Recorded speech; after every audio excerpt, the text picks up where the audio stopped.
มาไปไล่เฮ็ดสั่งเราลุกขึ้นมายักด้วยหน้าพุ่งเข้าด้วยเฟซบุ๊กเหมือนนั่งกวนทางกำในใจไล่มาทบหันเทียบทางนางยิงเราบอกขึ้นมาหน้าเฟซเดียวหันบอกเลี้ยวก็หูว่าจะให้ทักแม่นคนเจอนางสู้เขามืดกื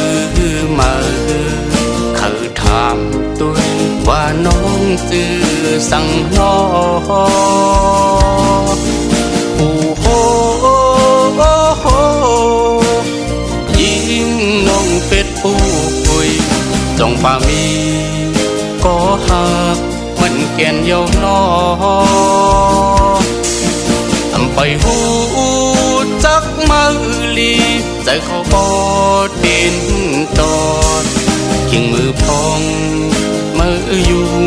ลุงเฟ็ดมา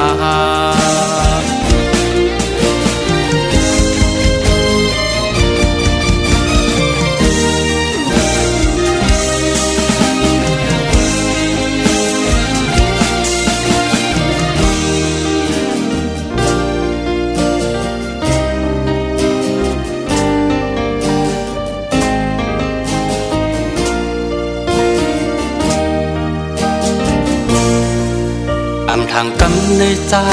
ไล่มาทบหันเทียบทางนางยิงเราบอกขึ้นมาหน้าเฟซเดียวหันบอกเลี้ยวก็หู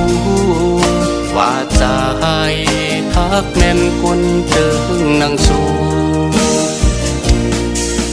เขามืดกือมาเขาถามตัวว่าน้องจื้อสั่งน้อ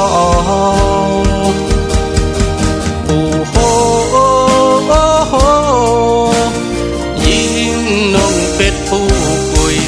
จงป่ามีก็หักมันแก่นเยาวนอไปหูจักมาลีใจเขาพอดินตอดมึนและยินความหักตีสู่เยาไปหูจักมาลีใจเขาพอดินตอดมึนและยินความหักตีสู่เยาว์